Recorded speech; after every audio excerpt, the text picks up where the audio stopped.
To channel. ఇప్పుడైతే మా కాల్మందిలా బోనం చేస్తున్నా ఫ్రెండ్స్. మీకు బోనం ఎట్లా తయారు చేయాలో చూపిస్తా. ఫస్ట్ అయితే బోనం మీద వేసుకొని బోనంకి అయితే తయారు చేస్తున్నారు. ఫస్ట్ బోనం మీదకి సున్నం రుద్దిరు, తర్వాత పసుపు పెట్టిరు.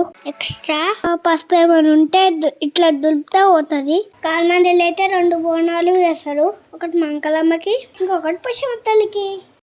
అంకరమ్మ కుంకుమతోనే చేస్తున్నాం. పుష్యమ తల్లికి అయితే పసుపుతోనైతే బోనం చేస్తున్నాం. రావు తల్లి ముత్యాలమ్మ మిమ్ము రాజుగారు పిలువనంపే.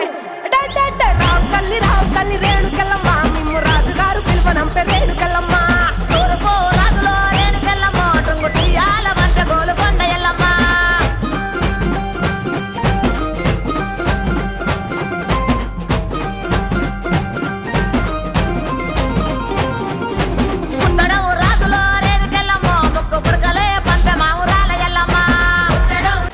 కూడా బోనాలకి నేంది పెట్టుకొని రెడీ అయింది.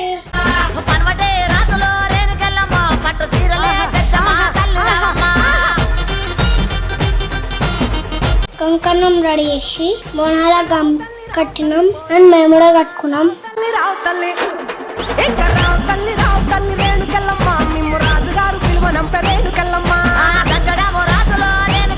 ఇప్పుడైతే అమ్మవారికి బెల్లమన్నం ఇష్టమని చెప్పి బెల్లమన్నం వండేసింది. చిన్నమ్మ బోనం బిందెలా బెల్లమన్నం పెట్టింది. ఇట్లయితే పెరిగేసిరు. బోనం బిందె పైన చిన్న బిందె పెడతాం కదా, దాంట్లో సాకర్ రెడీ చేస్తాం. దాంట్లో కొంచెం పెరుగు ఇంకా వాటర్ అని చేద్దాం వేయాలి. ఇక లాస్ట్ కి చిన్నమ్మ అయితే బోనం తయారు చేసి వేప కొమ్మలు పెట్టి రెడీ చేసేసినాం. ఫ్రెండ్స్ ఇప్పుడైతే బోనం రెడీ అయిపోయింది. అమ్మవారికి అయితే మేము ఎక్కియానికి అయితే పోతున్నాం. ఇక మాతకి శాఖ పెట్టి నైవేద్యం పెట్టినాం. అందరూ మంచిగా మొక్కొని మంచిగా తల్లి దుర్గమ్మ మంచిగా మాకు క్షమించండి అని మొక్కండి. అయితే మనకు ఒక బోనాల పిక్ వచ్చేసింది. వీడియో నచ్చితే లైక్, షేర్